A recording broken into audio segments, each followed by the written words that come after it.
Right, I'll start with the daily guide, and no surprise, the Ghana Air Force recruitment stampede makes the banner headline. So 6 females dead, 22 injured. That's what we're being told in that headline. Also on the front page this morning, new lithium agreement bad, and that's according to Samuel Abu-Jinapor. Then we have 191 arrested over Ehi police station mob attack. 191. I wonder where they'll be kept. Right, let's go to the courts. And the Attorney General is going to call 4 witnesses against Wontumi. That's what we're learning. And this is fascinating, okay? So, helicopter crash victim's wife in court over DNA. This is an interesting story that came to light a couple of days ago, and we're being told that one of the victims, I believe Samuel Abuaji? Yes, Abuaji, thank you so much. He used to work at NADMO, didn't he? Samuel Abuaji's widow, according to this story, is in court. She's been taken to court by the family of Samuel Abuaji, who say that she refused to give her son's DNA when it was requested for the purpose of identifying the remains of George Abuaji. And so they've now taken the matter to court, and there's a whole interesting backstory to it as to why the family have decided that this should be a matter settled in court. Strange stuff. Interesting. Well, let the courts decide. I see people talking about all over social media. Please, let's allow the families to settle their problems, right, if any. The National Enquirer talks about, the individuals we lost, 6 dead, dozens injured in El-Wak Stadium stampede. The paper says it's all in search of a job. Mahama's big push program as gateway for regional trade, and there's also the talk about 379 foreigners arrested in Ghana card and passport fraud. Then the talk about 5 years on, there's a tribute to the late Flight Lieutenant Cherry John Rawlings here on the front page of the National Enquirer. And the Energy Ministry and the National Petroleum Authority, they've been waging a campaign seeking to protect LPG investments. These are some of the stories on the Enquirer's front page. Let's do the Business and Financial Times 2026 budget. Experts warn against ungathered spending due to the debt relief gains. And also there's a story about talking about sustaining policy tightening and fiscal prudence driving inflation downturn. Fiscal prudence. Could you? I hope Mark can hear. And there's another story about curbing gold smuggling could save the country about $2 billion annually, and mandatory ethics training would define the nation's banking future. Talking about being a chartered banker before you can take up certain positions in the banking space. So there's talk about experts warning Winston about how spending should go next year. After seeing some stability, obviously you want to see the minister go on some more of careful spending next year in terms of some of their programs, their initiatives and all the rest. So I think it will be a very difficult one, but the argument now is, how do we deal with the revenue? It's about revenue, and what measures will the minister be putting in place to deal with how we can mobilize more revenue to deal with the spending challenge and the debt situation. Listen. Great, let's get into the daily graphic for this morning. And it says military enlistment in Accra on hold. Okay, I mean, I'm sure we all know the story. We've all talked about it. And it says 5 die, 6 die, 5 in critical condition. Okay, so that's the situation there. And also 5 injured in Kumasi. COVID-19 levy to go. That's the budget presentation, we're told. So we're told that the COVID-19 levy, would go.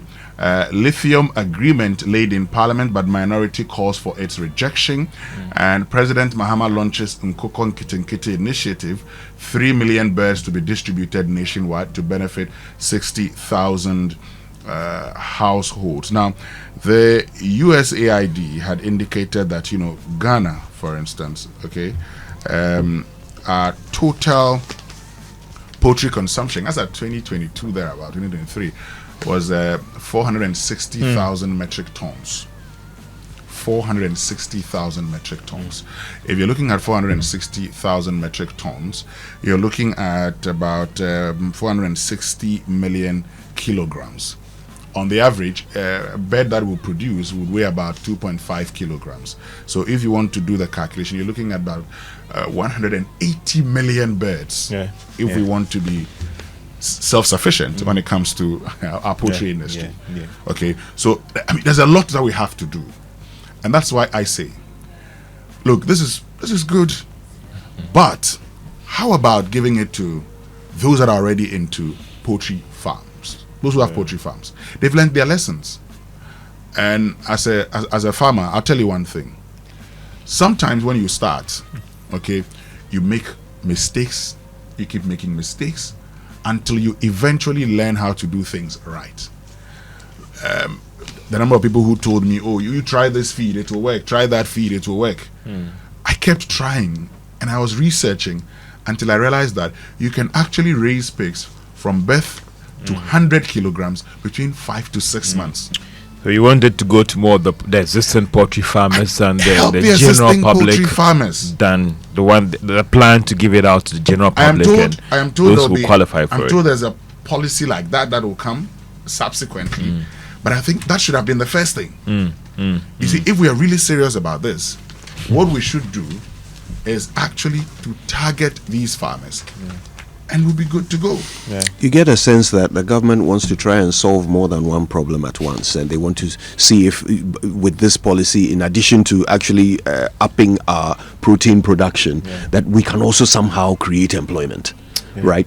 So you can see them trying to do several things at the same time. Unfortunately, in many cases, when you try to do too many things at once, you end up doing them all badly.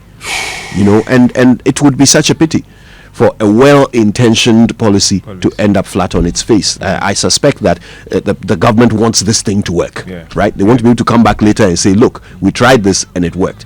But unfortunately, if there isn't enough thinking going into it, and then you end up handing this thing over to people to experiment with, because that is essentially what it is. 60,000 households are going to suddenly become poultry farmers, right? So they are going to experiment with this thing. How many of these day-old chicks will survive this experiment? Great.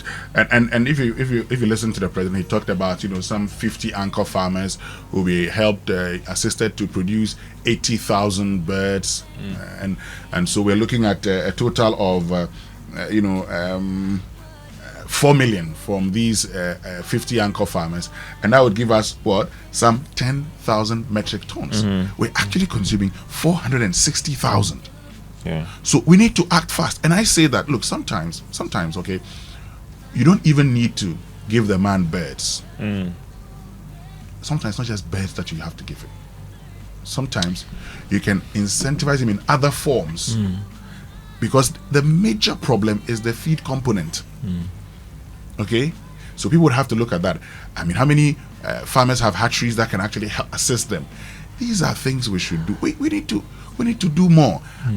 My challenge, the reason why I always complain, is that everything we do in this country, most of the things we do, is not about the output that would say we're able to increase production by this. What we like to do in this country is to say we supplied to 60,000 households. So the achievement will be the households. The achievement will not be the best that survived and helped reduce this thing. We'll say, oh, we supplied to 60,000 households. Because I'll end on this note. If I expand my farm, I'd employ more. Okay? If I expand my farm, I'd employ more. It's as simple as that. So, I mean, what's the problem? Just help them. Anyway, the back page says 260 kilometers road projects begin in Upper West and East regions. Okay. Blessed, what else do you have? Well, the Insight is just talking about the same policy, but there's also an interesting one here talking about Ghana securing a landmark investment for space program. We're not going to space necessarily, because I see the look on the face of George, and he's like, where are we even buying the rockets from? So this is, we understand, for just farming, agric purposes. So we want to launch some satellites for monitoring and all of that. So there's a delegation as we speak in India trying to explore that opportunity as well. So it's not we are not doing Tesla launch. You need more things on how to generate and deal with the unemployment situation. I think it's very critical. Something that the budget will be trying to deal with, and whether they can actually address that problem. Unemployment is what happened yesterday. Majority of those people out there who came just want some decent work to do and get some money. That is true. That is it. Okay. I mean, no matter how you want to, say it. And so, how do we expand the economy to absorb all these people out there? Yeah. I think something I'll be looking forward to, and just to tie into that from the finance minister, will be about the 24-hour economy, right? We should hear a bit more about what will happen, because it looks like the policy is off to a relatively slow start. I don't know if that's the best way. Professor Peter Kote will always say that job enhancing growth. How does the critical sectors of the economy expand to absorb all these people out there? Yeah. Well, I wonder if we will hear anything about the 24-hour economy, because, as you know, the president put it in the hands of a specific person to flesh it all out, and then its implementation would begin. I suspect that the finance minister is waiting for that person to complete their part of the job. It should not be totally off the hands of the finance minister. But it is out of his hands. It wasn't given to him. It shouldn't be. Well, then maybe that's a conversation we should have with the president. Hold on, guys. But they didn't give it to the finance minister to do. Hold on, guys. Everything that the president gives to anybody that has funds allocated to it, the finance minister obviously has an interest. Is the one who will decide whether, the one who will say, "Oh, Mr. President, there is money," or "There's no money." He can make you and not make He can make you and not make you. Very true. Very true. Technically speaking, the finance minister is the prime minister in this country. Yeah. I mean, because so he, the finance minister, and the 24-hour economy secretariat had indicated that there's a part funding from government to actually make it work. So if they've submitted proposals to the finance minister, then the expectation is that the finance minister will say something about it. Why not? Okay, so, but what I also gather is that the finance minister will just give broad policy briefs and expect the persons in charge of the various sectors to now engage. That notwithstanding, by the time he's done and submits the statement, the appendix will capture everything that funds have been allocated for. Yeah, but Winston, not to cut you off, the reason why I'm eagerly waiting to hear from the finance minister is because there's a funding gap now facing the 24-hour economy. We were here talking to, was it Guzitano some time ago? Yes. Where he admitted that indeed the seed funding which government promised will come, but there's also a bigger gap in terms of what the so-called private investors would have to bring in to support the policy. So it's much more for me, but the issue about how we intend to block that hole and how what policies we have to. But I think that Kojo is making an important point. How to fund some of these initiatives going into next year when you still want to contain spending as well.